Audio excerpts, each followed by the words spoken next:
أعوذ بالله من الشيطان الرجيم بسم الله الرحمن الرحيم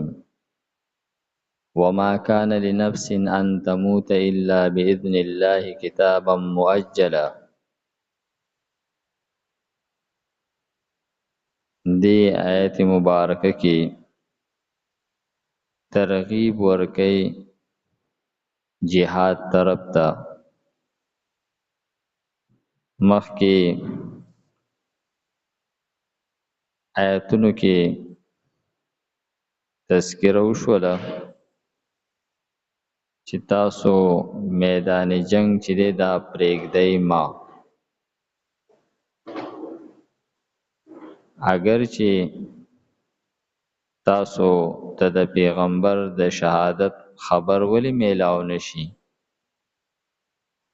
بیا هم تاسو میدان جنگ مه پرېږدئ. نو دی آیت کې ترغیب ورکئ په جهاد په دوران کې ثابت قدمۍ طرف ته.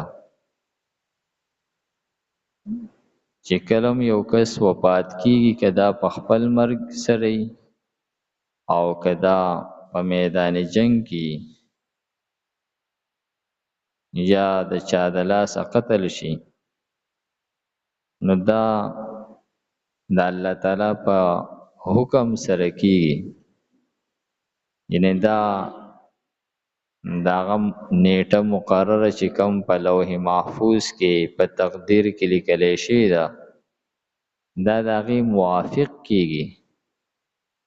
نو تاسو په دې خیال باندې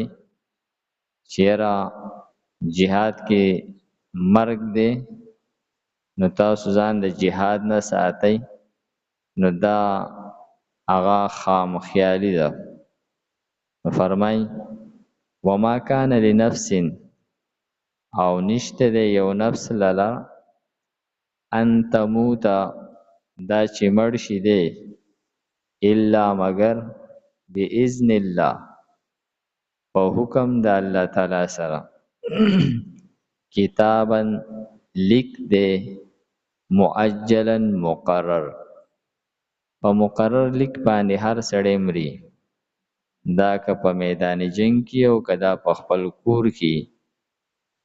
کله چې د مرګ راځي، نو دا د لیک او د تقدیر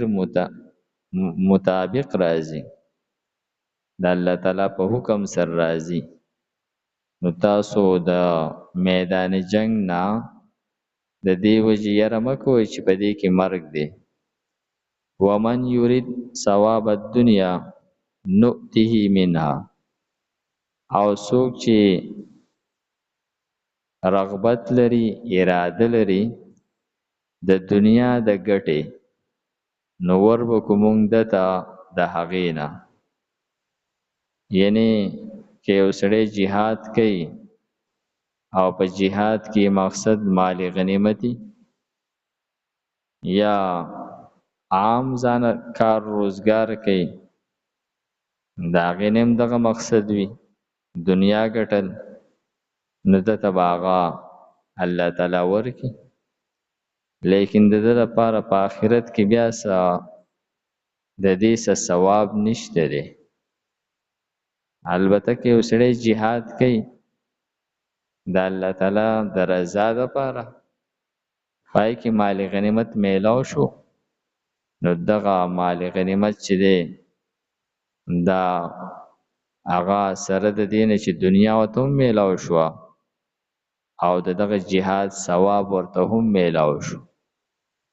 او که یو سړی د دنیا کار روزگار کوي، تجارت کوي، بل څه ملازمت کوي، او پای کې مراد او اراده آخرت وي، نو دغه دنیا به ورته هم میلاویږي، دغه کار روزگار به چې کومه ګټي هغه به هم درته میلاویږي، او دته به په آخرت کې د هغې ثواب هم میلاویږي. لکه که مونږ خپل کور له کار روزگار کو، ځان له کو، او په دې خیال باندې چې زه په دې روزگار د وجې نه هغه د خپل نفس چې کوم حق ته په ما هغه ادا کم زما د کور د اهل و عیال د خویان درونو کم حق ته هغه ادا کم زه چرته د بل چا هم په سکار راشم دا ټول خنیتونه دي او د دې خنیتونو د وجې نه بدته د دغه دنیاوي کاروبار او روزګار ثواب دا هغه آخرت کې هم میلاویږي او په دنیا کې به هم دغه خپل مهنت سیله میلاویږي فرمای ومن یرید او سوچ غواړي ثواب الاخره ثواب د آخرت نؤته وربکم دتا منها داغینا وسنجزی الشاکرین او زرد چې بدله به ورکو مونږه شکر گزارو ته قدردانو ته وکأی من نبی قاتل معه ربیون دی آیت مبارکه کې د تیر شوي پیغمبرانو او د پیغمبرانو چې کم مرګري و مؤمنانو الله والا خلقو د هغوی تذکره کوي د پاره د ترغیب جهاد طرف ته ترغیب د پاره چې دا تاسو یوازې جهاد نه کوئ مخکې هم ډیر پیغمبران تیر شوي دي د هغوی چې کوم هغه پاو باندې چا ایمان راوړی و مؤمنانو د پیغمبرانو مرګري و الله والا خلقو نو هغوی هم دغه پیغمبرانو په مرګتیا کې هغه د کافرانو خلاف jihad کړی دی او هغوی ته په دغه jihad کې داسې نه وه چې پاو باندې به توره نه لګېده او په کافر به لګېده داسې نه وه چې دوی ته به تنده نه لګېده او کافر ته به لګېده داسې نه ده چې د کافر ګزار به هسې تلو او د دوی ګزار به رسا تلو بلکې دغه ټول مشکلات مسائل زخمونه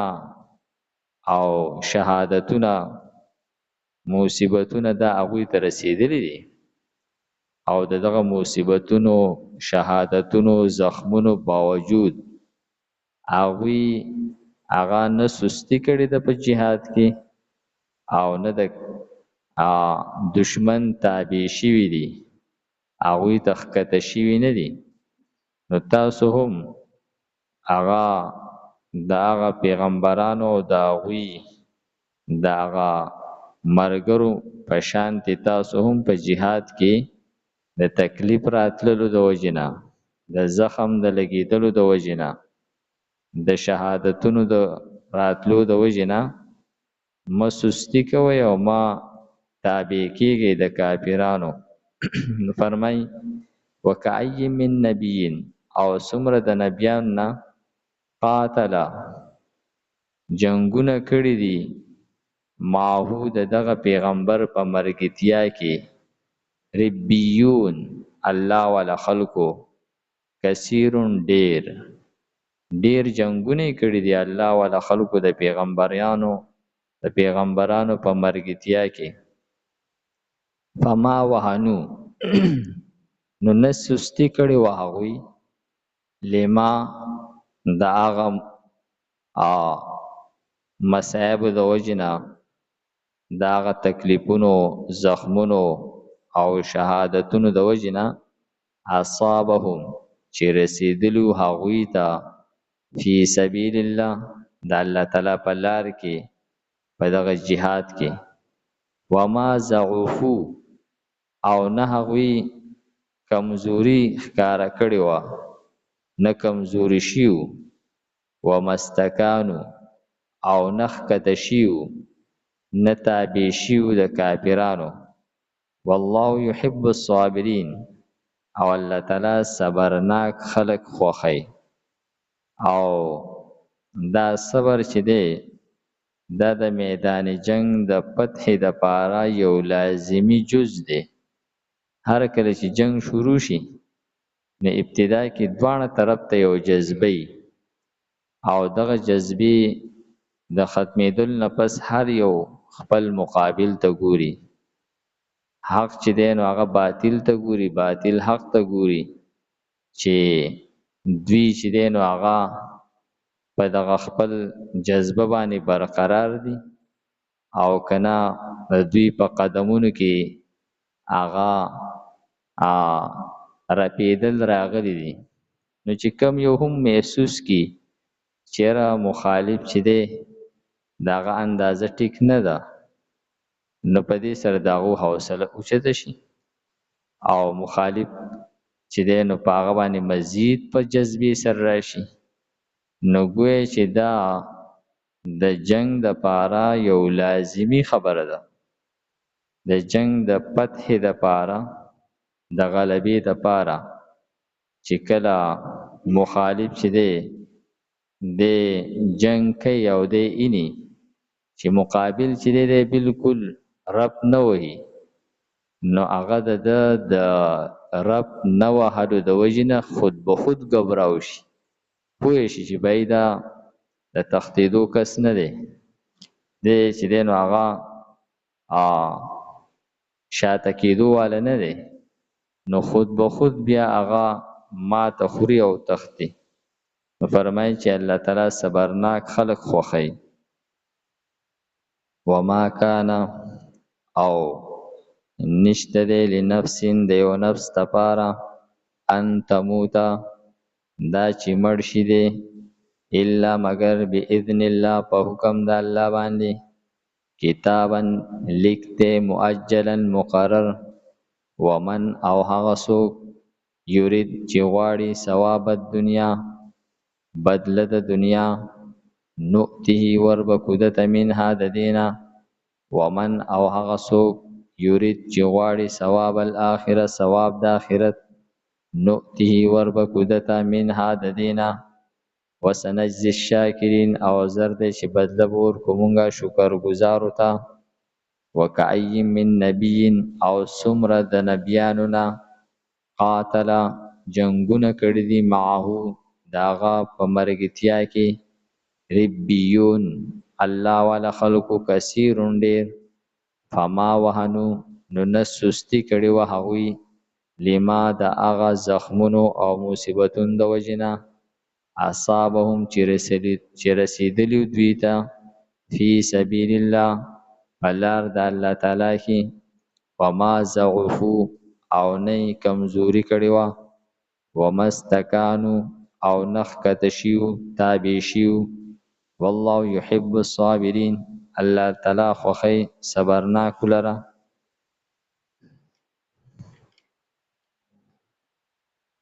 الحمد لله رب العالمين والعاقبة للمتقين والصلاة والسلام على خير خلقه محمد وآله وأصحابه أجمعين. پروردگار زنګ دا ناسته په خپل دربار کې قبول کړي. پروردگار موږ ته د قرآن پاک سمجھ بوج را نصیب کړي. د مرګ نه مخکې د عمل کولو توفیق راکړي. وصلى الله تعالى على خير خلقه محمد وآله وأصحابه أجمعين برحمتك يا أرحم الراحمين.